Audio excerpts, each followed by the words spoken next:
Rambles without my camera. No, you're talking, brother. It's an absolutely beautiful day for some photography here in West Belfast. A good idea to maybe try and have a sit down somewhere and have a coffee and dry out. Definitely. When we get a cuppa, have a good.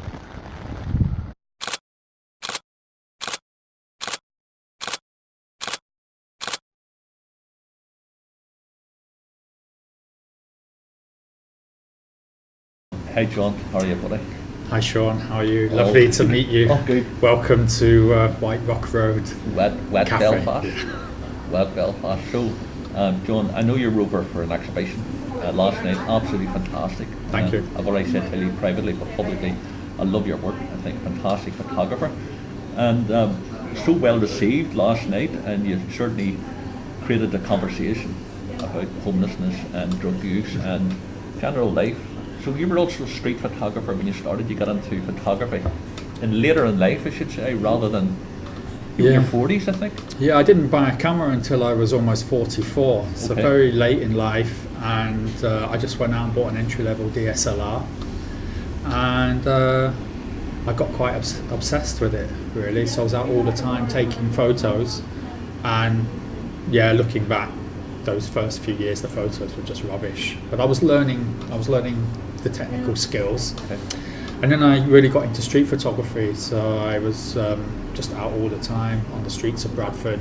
I was working actually on a long-term project from 2011, which was primarily portraits of old punk artists from the 70s, Okay. which was called Punk Survivors. So I was working in a kind of documentary vein, but it was very open-ended. I did put a lot of time in it, but I did learn a lot of skills in terms of taking portraits and dealing with people and being confident with people.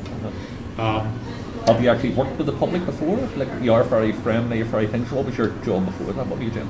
Well, I was working for the local authority in Bradford in substance misuse work, but in terms of the photography, I got really heavily into street photography, and then I self-published a book in 2014 called Bradford Street. There's a couple of pictures in there that are not bad, to be honest. Most of it probably I'm not that enamoured with anymore, but I was really into that kind of genre. But through that, in 2014, so doing the street work, I started to meet homeless people, started to get interested in their lives. Most of the people I was meeting in Bradford were heroin users. So I just naturally evolved into photographing people from that community, hardcore Class A drug users. And that developed into this much bigger piece of work which lasted 5 years. So in the process of starting that, and somewhere along the line, because we published the first part of that work in 2017, the second part in 2019, and the work's complete, but sometime in the early stages of that, I kind of morphed into much more being a documentary photographer, thinking about stories and how to do a body of work rather than individual images, which is what I was into previously. Do you think it's helped by being from starting off in street photography, honing your skills, the composition, the shooting, or like which you don't really shoot much street now? Is it mainly documentary? Yeah, I do shoot some street. I mean, if I'm out with my camera, I'll take pictures if I see something interesting. But I'm not thinking anymore around this typical modern street photography style and cliches. That's just been done to death, and I find that genre largely very thin now, apart from a small handful of people whose work I really find still quite innovative. Your photography has inspired me. Thank you. To start to think and do more. And although I have been thinking for the past couple of years, I wanted to try to think of, when we're taking a photograph, sometimes we take a photograph ourselves, or we make like other people to sit and say, oh, look at that photograph. But there is something about your documentary and documentary photography. It's really stirred something in me to say, let's leave something more tangible for the future. I've always said we capture the present so the future can look back at the past. Your photography's doing that, your documentary photography, but I think it's so hard hitting now, and it's addressing the issues that we're currently facing throughout the world, like especially in the UK and over here in Ireland. So, and let's be fair, people love this stuff 30 years on when it's safe to look back and be nostalgic. Yeah. At the time, it's a lot more tricky. So your documentary photography, when you're talking about the homeless, or the haven't you? Has any of the guys or girls you've been photographing got themselves sorted out and help? And yeah, I mean, it's a very fluid situation. Like I was talking last night about it.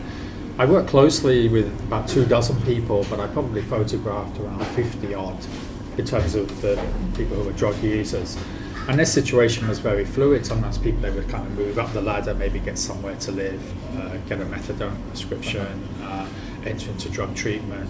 Sometimes they would fall back down the ladder again. It was a very up and down situation because dealing with the multiple issues is very complex. It requires multiple strategies, often all working at one time, very resource intensive.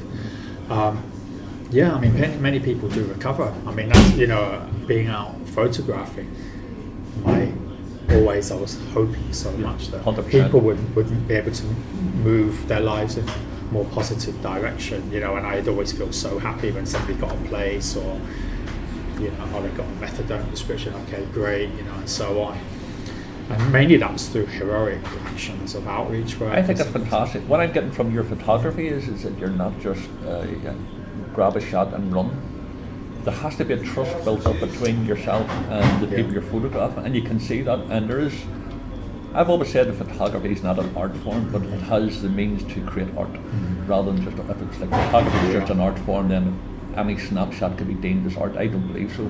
But I do think photography has a means to create pieces of art, and I think, look at some of your photographs, man, they're really so powerful, and the more you study them, the more you watch. I always approached what I was doing, what I am doing, being a human being first, being interested in people. I was angry about austerity. Regardless of the drugs, I was angry at how some people were living, how they were forced to live. You know, Gary and Marie, Gary being disabled and left to rot in a squalid flat. You know, I was outraged by that. So I wanted to document that. We're living in extraordinary times. Gary and Marie, yeah, Love Gary Story, and Marie, yeah. Powerful. Yeah, and I was always approaching without any judgments with what people were doing in their lives, drugs or not. I was always very non-judgmental. I was always a listener, and many times I wasn't taking photos, but trust was critical for people to allow me into that world. Sometimes actually it was quite easy to make a connection with somebody, and other times it took time, but it was never easy. But like I always say, you can't just turn up with a camera and start shooting this stuff. It's it was challenging enough mentally and physically anyway, sometimes physically dangerous, some heavy scenes at times. You know, What precautions what's worth a photo? You know? What precautions would you have taken before getting into that? Did you have to get somebody to go in with you first of all? Never. I never had anybody else because wow. I believed in showing my vulnerability was my like business card. Whatever. I would go places. I would go into a public injecting site, for example, with my camera out, just me. I didn't know who would be inside, what would be going on.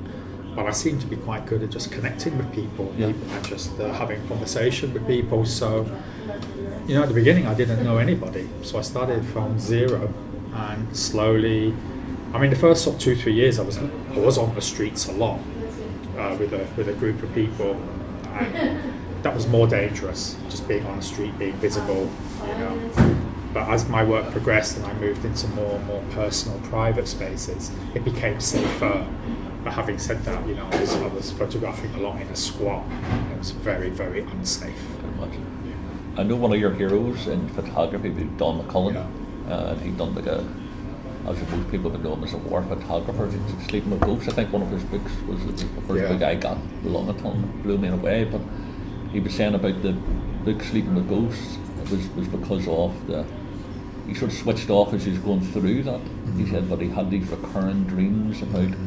Would you say as a documentary photographer you have to choose carefully how long when you stay in that environment, or what do you offset that mindset, or what's your thing? Can you see that you I think the main thing is you think quickly, and try and be calm. I mean, adrenaline's a great thing because it just does bring you down when you're taking pictures in a very intense situation. Amazingly, you're just very calm with the camera. you're thinking about how to compose the images. You're thinking about how can I make a good photo here, rather than being overwhelmed with the intensity of the scene or the visuals. Trying to think calmly. I knew there was a lot of risks working with this community. Sometimes I knew when I had to leave a situation, but as I had some very good relationships, like I remember one day I was in a public injecting site. There was about a dozen people in there, but I only knew about 3 of them. I was there with my camera, I was photographing somebody, and one of the people I knew very well, he came up to me and whispered, he says, I think you should leave now when people are not really very happy. I was kind of unaware of it, because you can't concentrate on what everything's going on, what people are saying. Yeah. And he says, you should go now, it's a good idea, and I left. So I always, the people I had good relationships with, they trusted me, I trusted them. They had my back a lot of times. Wow. So that was very important, knowing when to go, when to stay. But there's no manual for any of this, especially working with drug users. So there's a lot of grey areas, and you're just trying to work it out on the hoof, so to speak, and hopefully it's productive. It's productive for all concerned. The work is hopefully good and starts to build up and has depth, and it turns into an important piece of work. Wonderful. However long that takes. So you've got several books out. Yeah. Without choosing a favourite, but if you could choose just one of the books currently now and airbrush out all the other books, which one would you choose? I would choose Love Story, okay. the last release. I was almost going to say Nothing to See Here, because that was the book that opened this for me. This was the beginning for me, this sort of overview of this world mainly hidden from public view. This was my sort of first exploration, if you like, into that world, and that's what started to get me some recognition as a photographer. But Love Story, which came out of that initial work, was so personal, so intimate. Just a whole book about 2 people. 8 months of work, going there every week, at least once a week, sometimes twice a week, being right in the heart of a couple's personal space and private life. It was a massive privilege. I always sought to document their life as honestly as I could and as balanced as I could, with all the different facets of their personalities and actions. And it was just very powerful doing it. And I'm really pleased that work was published. I exhibited that work at Photo North Festival last week in Harrogate, that work on its own. And I had a really, really good response from that. So I think when you do things that are very personal to you, you immerse yourself in it. Your personal investment is massive, emotionally, mentally, physically. That when you can bring something to a conclusion, get it out, and people start to recognise it, of course you start to think it was definitely worth it. Yeah. I was the only one who lived it, obviously. I think it's fantastic. You were with Gary and Marie for 8 months in total, over an 8-month period, and you spent, I think you're saying about 3 to 5 hours sometimes. That's right. Yeah, I think it's usually fantastic, because when you're looking at an individual photograph, there's no doubt a photograph can hit you and you go, wow, look at that. But something about your documentary photography, I was able to see in that body of work, and I have to say it is phenomenal. Thank you. But what I did see between the 2 guys was one, the trust first and foremost, the love between them. But you could also see there was a tension there, and I think obviously in any addiction it's understandable. Maybe there's going to be a bit of hassle. But you could genuinely see a love between the 2 guys, and I think that added to it. And then you seen the squalor that they were living in. You knew that they were dealing with their own issues going along, and I know Gary then came in the wheelchair, he got the leg taken off. And there was something about it that there was no pity involved. It was just like, there was a bit of a sadness when I was looking at the photographs and saying that these people's lives, for whatever reason, was sort of robbed from them, and they're making the best of what they've got. And one photograph really, so many struck me. The photograph of Marie there's a flower in her hair, and she's looking in a broken mirror. And it's very, very moving, because it's just, you're seeing a beautiful lady there who's making the best of what she's got in surroundings that I don't know about your background, I certainly wouldn't be able to cope with it. And I just think that we need to, in this society that we're living in, we think that, you know, we haven't got a wee bit of heat in the house, or we haven't got extra amount of money to buy a certain type of clothing. And look at her capturing so much beauty in that moment, and you done it, but it was just so beautifully taken. When you strip away the surroundings, when you strip away his amputation, you strip away the drug use and various other elements, you are left with this very simple, beautiful love story of the two of them. You know, it was dysfunctional at times, like many relationships are, or maybe most. But there was a beauty. Even when there's no drugs involved, relationships are difficult enough at the best of times. Sure. But there was a beautiful love story at the heart of it, and it was touching. You know, sometimes she would go over and sit on his lap, with her arms around him, they'd be kissing and stuff. It was so beautiful, you know, in the midst of the room and the state of the room, and or whatever crises were going on in their lives. At the heart of it, there was something really beautiful, and some of the images I took of her, the one with her with the flower in her hair, and there's another one she's got, I think, like a little it's like a little hedgehog or something, a little carving. It's a beautiful shape, little toy in her hand. You can see, you know, she's a beautiful young woman. Yeah, there's a photograph she has, I think Gary sitting down to her right and left the frame, and I think she's biting like a necklace, and he's looking up at her, and you can see the love. I don't know what the thing was, and it was just, there was like humour, love, all that. And then anybody said there's not love in that relationship. And there's a part of me saying, I wish they had got a crack, I don't know, crack, excuse a pun, but I wish they got a good crack of the whip that would have been able to, you know, fulfill. Could you imagine what they would have been like if they do get a good break from that section of the road, you know. And I seen a photograph of Gary standing up on his prosthetic leg, and I thought that was wonderful. She's so proud, and she's so proud. She's Lord smiling. of the Manor type thing. And it's such a simple picture. It's a snap for all intents and purposes, isn't it? It's just a snap, the last picture in the book. But there's something so beautiful, and they're like smiling for the camera. It's like a very typical picture when somebody gets a camera out, say cheese kind of picture, but it really works in the context of everything that's been before. I mean, of course, I called it Love Story. Love Story came into my head very early on, but you know, it was a menage a trois. There was three elements to the love. There was Gary and Marie, and the drugs, which was central. So it's more than a love story just between them. And I use the word love in inverted commas in relation to the drugs. The cover of the book is phenomenal, another phenomenal photograph. And I love the fact that it's folded around, so you've got the silhouette shot of Gary and Marie, and at the back cover, it's folded around, you've got Gary standing up. To me, sitting down, just sitting. And the other half of the frame bears no relation to that's on the right hand side of the frame, the front cover. So the front cover is an illusion, because it looks like he's offering her a needle, which he isn't. And when you look at the back cover, the left hand side of the frame, he's just sat there. And because the sun is blasting in, it's just created this illusion on the wall, and she's not even in the frame. They got the shadow of the curtains of the window is almost like the old style.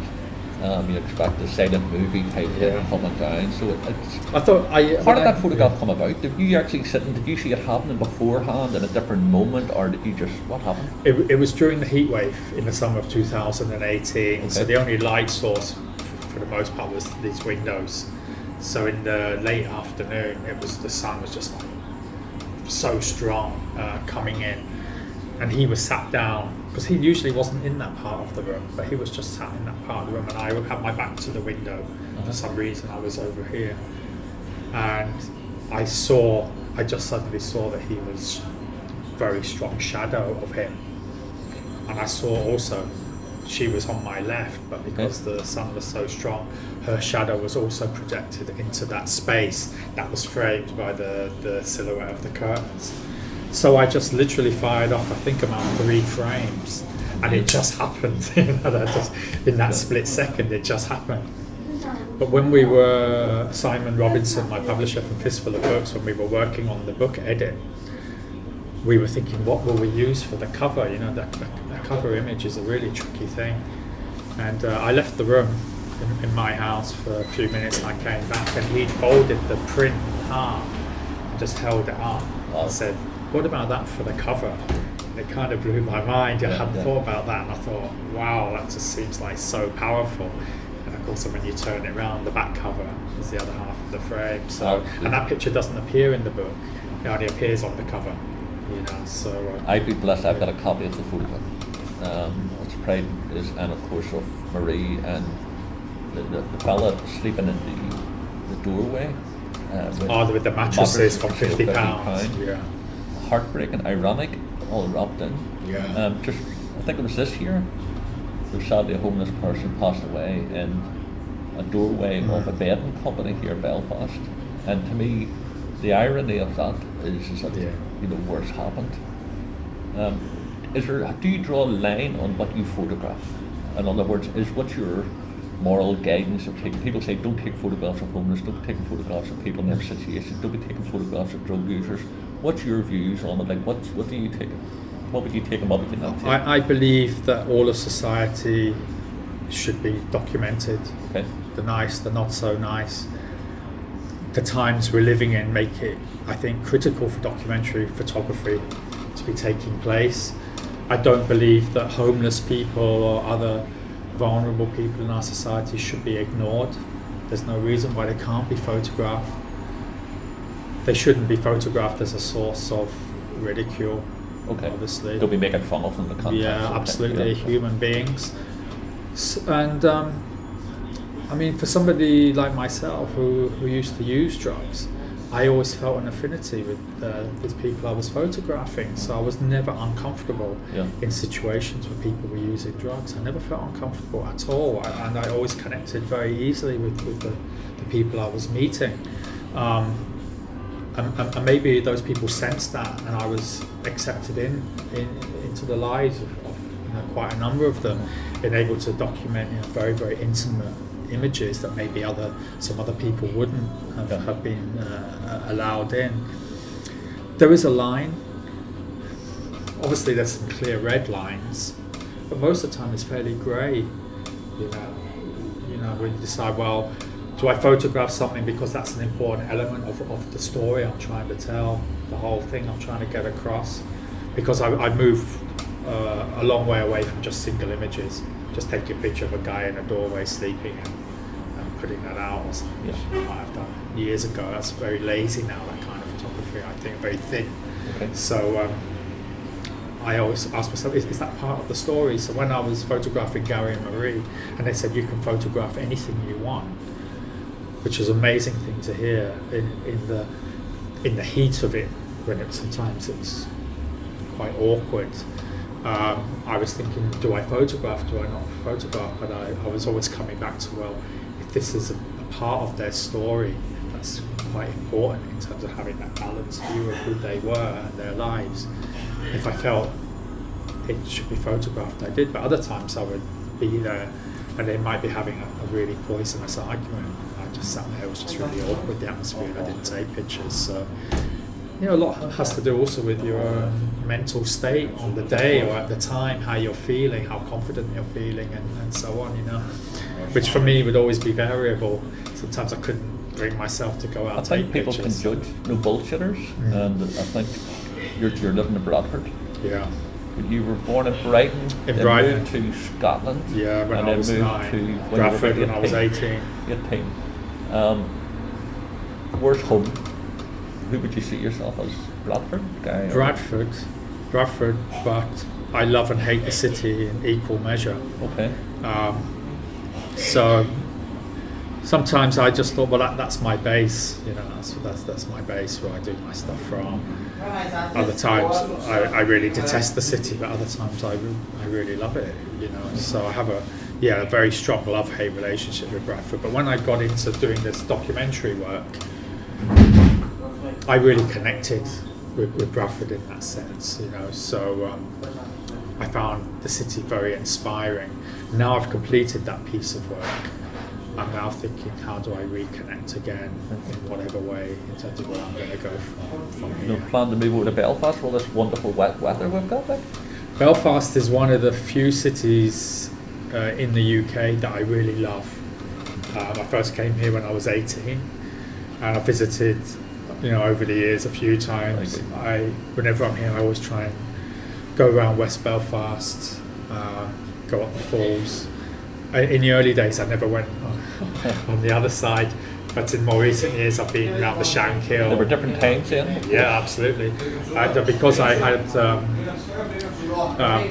Republican leanings, I was scared to go like up the Shank or even just to look around. Okay. You know. But I've been around those areas. While I've been here this time, I've walked through Sandy Row each time walking into town. And Belfast's a very, very interesting city. It's a very angry place. And And it's amazing actually how small it is in terms of population. You sort of count about Belfast, how it's a big city, but it's not. It's a very small city, as you know. So I have a love for Belfast. I have a real love for the photography for Belfast. There's a number of really good photographers here who've been documenting the city over a number of years. I always find their work really, really interesting. And of course now there's this Belfast Photo Archive and everything that's bringing together a lot of work that's happened over the years. You're doing your channel and your walks here, which are always interesting to watch, and going into different neighbourhoods rather than just this street photography thing or just going into the centre of cities. You know, neighbourhoods is where it's really at. You know? That's the where you find the most interesting things. So I could live in Belfast. I could live here and shoot here. A long-term project. Fund me to come for 10 years. Now you're talking.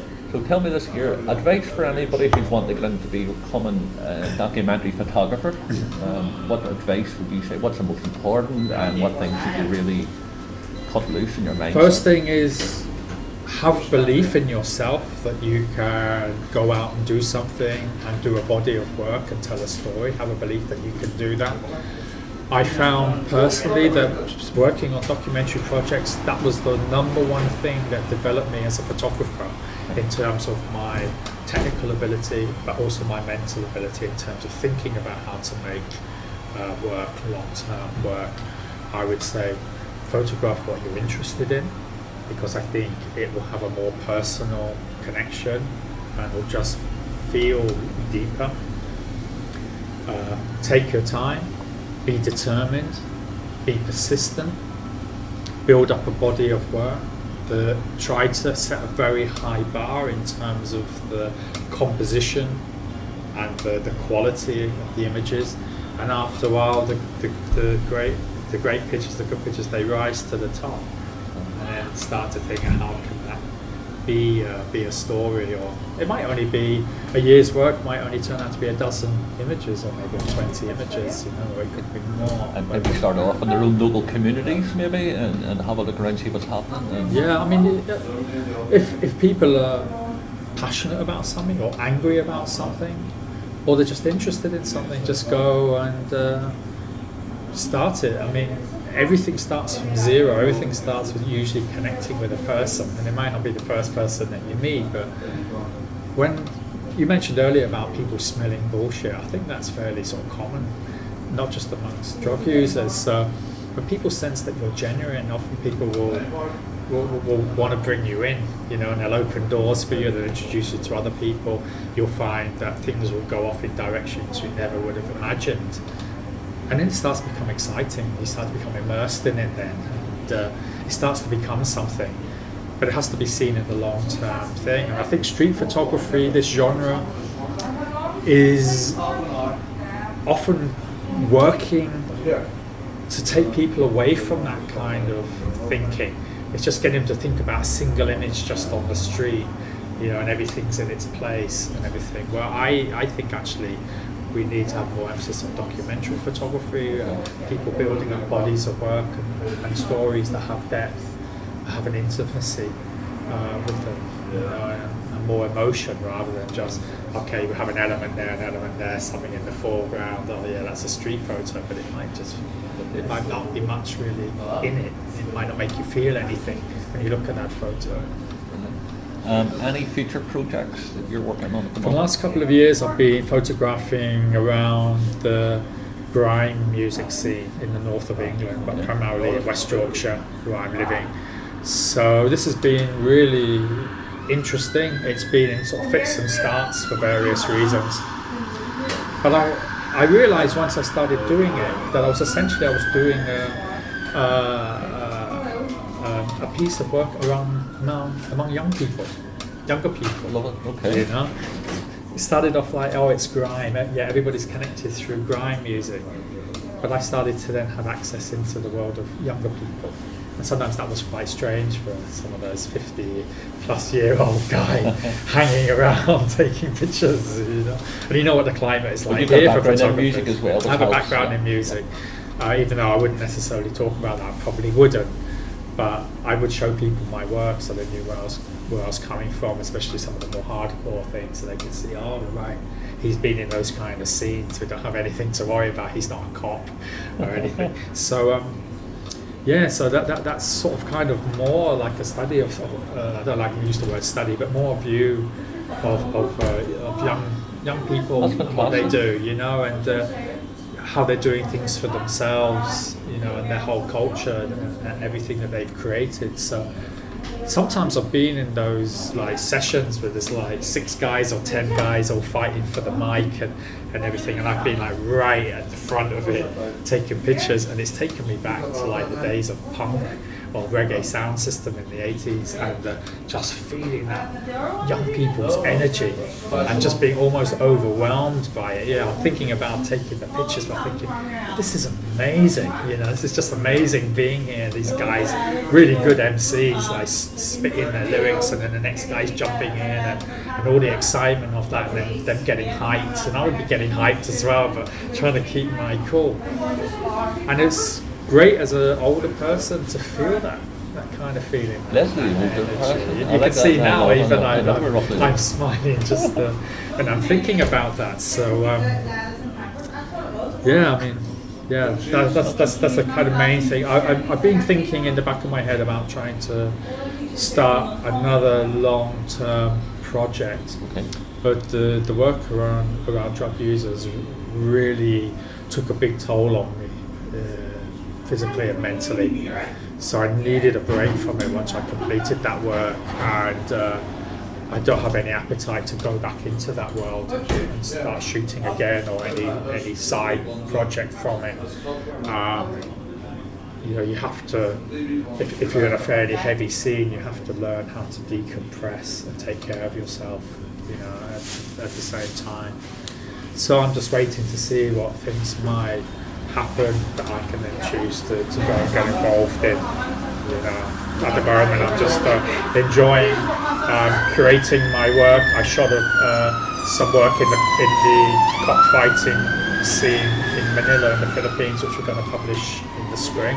That's all ready to go, that book. And I'm curating my images for this bigger book due in Blue Coat Press. 5 years of work amongst drug users for 2021. So I've got enough things to go on and just take a little step back and look at what I've got and see how I can edit and piece those things together. So where would people find more information about John Bolloten? Apart from Crime Watch.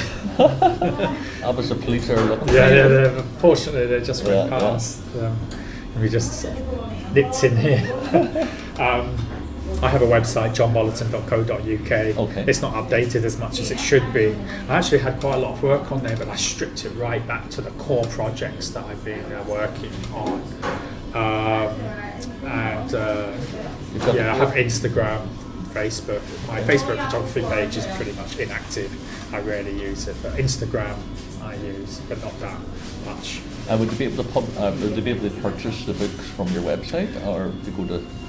All of my books, except for an earlier one, are sold out. Okay, well. Fistful of Books, who's been publishing the last 3, and will publish the forthcoming one.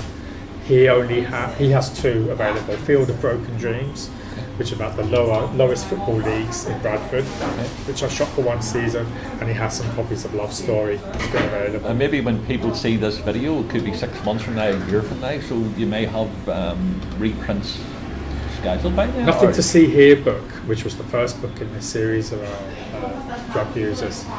We did a 2nd edition of that, and it sold out last weekend. 250 copies in total. Fantastic. So that's gone now. We're not going to reprint it. Love Story, we printed 200. I had half of the print run and I sold them. So it's just the remainder of the copies left with the publisher now. There's no plans to reprint it. When I'm putting together the bigger book, that will have some images from both of those books in it, because the story of Gary and Marie will be in the bigger book as well, in their own words, with some unpublished images from them, or maybe some images that were previous published, as well as stories of 16 other people. That's absolutely fantastic. Well, John, listen, thank you so much. It's been a pleasure, Sean. Pleasure to meet you. And you, buddy. As I say, tell you that I think you're an inspiration. I think what you're doing is phenomenal. I know I've seen a lot of photographs of people, shooting up and things like that, but to actually see a series is a body support, not just on the homeless and the youth, but even on the football you talk about Inner Bradford, you're talking about in the youth projects. There's something special about seeing a series of consistent images that's telling the story. And just want to thank you so much for doing that. And it's been an absolute pleasure, Sean. All right, brother. Can you stop it raining now so we can take some photos? Here we go. Thanks, John.